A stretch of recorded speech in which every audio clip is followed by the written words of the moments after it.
Hello everyone, I'm Dr. Jaspinder Kaur, Consultant Radiation Oncologist at Cancer Centers of America, Ludhiana.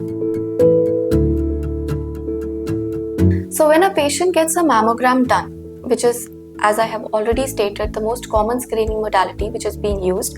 So now there are certain factors pertaining to maybe patient's age, or any family history or any other symptoms. So if there are any such indications in the mammography for which we may need any additional testing to be done, because there is something which we call the false positive or a false negative test. So sometimes, like, we may have a young patient or a patient who has got dense breasts. In those cases there can be any overlap or any obscuring of any breast shadow. So in those cases, if there is any slightest amount of doubt, then we need to call the patient again for maybe a repeat mammography or an ultrasound of breast or further MRI of the breast to be doubly sure of the diagnosis.